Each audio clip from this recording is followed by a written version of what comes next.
Hello friends, હું છું રૂપલ અને આજની મારી સ્ટોરી છે ભાઈ. ખાંભા ગામની એ આયરાણી હતી. આયરાણીને માથે બહુ વસમી વેળા આવી પડી. આયર મરી ગયો અને દેશમાં દુકાળ પડ્યો. રાબવીના છોકરા રીડિયા રમણ કરવા માંડ્યા.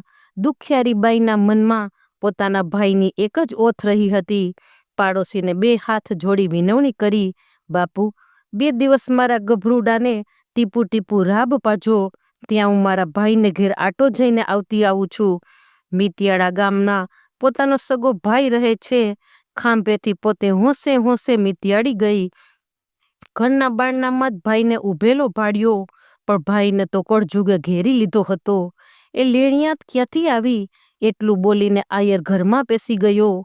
પાછલી છીંડીએ થઈને એણે પલાયન કર્યું. બહેનેથી આગેથી ભાઈને ભાગતો ભાળ્યો કે એના પગ ભારે થઈ ગયા. તોય દુઃખની મારી બહેન પિયરની ઓસરીએ પહોંચી. ભોજાએ પણ મોંમાંથી આવું એટલું ના કહ્યું. નેવા ઝાલીને નણંદ ઊભી રહી. એણે ભાભીને પૂછ્યું, ભાભી મારો ભાઈ ક્યાં ગયો? તમારા ભાઈ તો કાલના ગામત્રે ગયા છે. ધરતી માર્ગ આપે તો સમાઈ જવાનું બહેનને મન થયું. એણે નિસાસો મૂક્યો. એ પાછી વળી ગઈ. ભાભી કહે, રોટલા ખાવા તો રોકાવ. ભાભી હસીને જો સોમલ દીધું હોત તો એ પી જાત. એટલું કહીને બહેન તો મૂંગી મૂંગી ચાલી નીકળી. પણ એની આંખમાં શ્રાવણને ભાદરવો વરસવા માંડ્યા. બોર બોર જેવડા પાણીરા પાડતી ચાલી જાય છે. જાંપા બહાર એક દલિત વાળો છે. માથે લીમડાની ઘટા જબુડી રહી છે અને છીંક આવે એવા ચોખ્ખા ફૂલ ઓરડાની લીપેલી ઓસરીએ જબડ ડીલવાળો જોગડો બેઠો બેઠો હોકો પીવે છે. જોગડો બાઈ નાની હતી ત્યારથી ઓળખતો હતો. બહેનને જોતા જ હરખમાં આવી જઈ રસ્તા ઉપર આડો ફર્યો. પૂછ્યું, કાં બાપ આમ કેમ રોતી જાશો? જોગડા ભાઈ, મારે માથે દુઃખના ડુંગર થયા છે, પણ દુઃખ મને રોવરાવતું નથી. મારો માનો જણ્યો ભાઈ મને દેખીને મોઢું સંતાડે છે. એ વાતનું મને રોવું આવે છે. અરે ગાંડી, એમાં રોવા શું બેઠી છો? હુંય તારો ભાઈ છું. ઉઠ, હાલ મારી સાથે. જોગડો એ બાઈને જીભની બહેન કહી અંદર લઈ ગયો. એ કળસી જુવાર લઈને ગાડું ભર્યું. રોકડી ખર્ચી આપી. પોતાના છોકરાને કહ્યું, બેટા ફૂઈને લઈને ખાંભે મૂકી આવ અને આ દાણા ફૂઈને ઘેર ઉતારી મેળજે. ગાડું જોડીને છોકરો ફૂઈની સાથે ચાલ્યો. વિધવા આયરાણી પોતાના મનમાં આ સંસારના સાચા જૂઠ ઉપર વિચાર કરતી ચાલી ગઈ. તે દિવસ જાણે એને પોતાનો ખોવાઈ ગયેલો માં જાયો મળ્યો હોય તેવું લાગ્યું. અંતરમાંથી સંસારના ઝેર ઉતરી ગયા. બહેન ગયા પછી જોગડાની બાયડી આવીને બોલી, ભગત મને લાગે છે કે તમારે ને મારે છેટું પડી જશે. કેમ?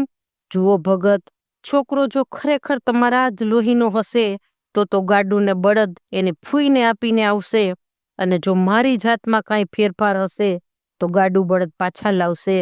અરે મૂર્ખી, એ વાતે કાંઈ વદાડ હોય? એ તો છોકરું કહેવાય. એ બાપડો એવી વાતમાં શું સમજે? એ તો મોટેરાઓએ કહ્યું હોય એટલું જ કરે ને. અને આપણે કોઈ દી ક્યાં શીખવ્યું છે એને કાંઈ? ભગત, જો શીખવવું કે કહેવું પડે તો પછી 9 મહિના ભાર વેઠ્યો તેનું માતમ શું?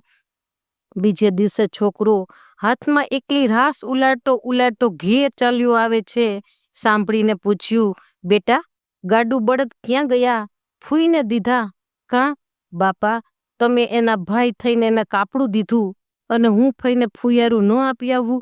માં બોલી, રંગ છે બેટા, હવે ભગતનો દીકરો તું સાચો. જે ભુજાએ જોગડે દાન દીધા તે જ ભુજામાં એકવાર એણે તરવારને રમાડી. તે દિવસ મિતિયાળામાં એભલવાળાની ગાદી હતી. દુશ્મનોની ફોજે એક દિવસ મિતિયાળું ઘેર્યું અને જોગડો રણ ખેલવા માંડ્યો. મરવાની આગલી રાતે એની બાયડીએ કેવા કાલાવાલા કર્યા, પણ જોગડાને તો સૌની મોખરે મરવું હતું. એ કેમ રોકાય? ધીંગાણું કરીને સૌથી પહેલું એણે પોતાનું લોહી પોતાની જન્મભૂમને છાપે છાટ્યું. ખાંભામાં જોગડાની જીભની કીધેલી આયે બહેન ખોરડાના કરા ઉપર નીસણની માંડીને ગાયર કરતી હતી. ત્યાં કોઈએ ખબર આપ્યા, તારો ધર્મનો માનેલો વીર જોગડો ધીંગાણામાં કામ આવ્યો. સાંભળીને બાઈએ નીસણની ટોચથી પોતાના શરીરનો ઘા કર્યો. ધબ દેતી નીચે પડી. માથું ઢાંકીને મરસિયા માંડ્યા. માનવીને પશુની છાતી ભેદાય તેવા મરસિયા એના મીઠા ગળામાંથી ગળી ગળીને નીકળવા લાગ્યા. આયરાણી ગાતી ગાતી રાતે પાણીએ રોવા લાગી. એના વિલાપના સૂર સાંભળીને માણસો ખાતા ખાતા બેઠા થઈ ગયા. જોગડો બધાઈને પોતાના ભાઈ જેવો લાગ્યો. આયરાણીએ જોગડાના ધીંગાણાની કલ્પના કરી. હે વીરા જોગડા, તું તો રામપી લઈને મરેલા ઢોરના ચામડા ચીરવામાં કુશળ કહેવાય. એને બદલે તે તલવાર લઈને શત્રુઓને ચીરી નાખ્યા. તને તલવાર વાપરવાની યુક્તિ આપોઆપ ક્યાંથી વધી ગઈ? વિલાપ આગળ વધે છે, નવી કલ્પનાઓ ઉગે છે, હૈયામાં જાણે હરી જાગે છે.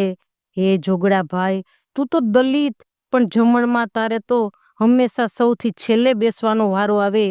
પરંતુ આ યુદ્ધરૂપી જમણમાં તું તો પહેલી પંગતમાં જ બેસી ગયો, સૌથી પહેલો વહેલો ત્રાટકીને મર્યો. હે ભાઈ જોગડા, ડાહ્યા હોઈએ તો જ્યાં સુધી મોંઘી ચીજ આપણાથી લઈ શકાય ત્યાં સુધી સોંઘી ના લઈએ, કારણ કે જાતવંત વસ્તુ હોય તે જ આપણો ખાર ગમી જાણે. તકલાદી હોય તે આપણાથી ભીસ કેવી રીતે સહી શકે? આયરાણીએ એના વીરને સંભાળી આંખોના આંસુ અને હૈયાના મરસિયા ઠલવીએ જ રાખ્યા. એની આંખોના પોપચા ફૂલી ગયા, એનું જગત ઉજ્જળ થઈ ગયું. તો ફ્રેન્ડ્સ, આ વાર્તાના લેખક શ્રી ઝવેરચંદ મેઘાણી છે અને આ વાર્તા સૌરાષ્ટ્રની રસધારમાંથી લેવામાં આવી છે. જો વાર્તા ગમી હોય તો like, share and subscribe. Thanks for watching.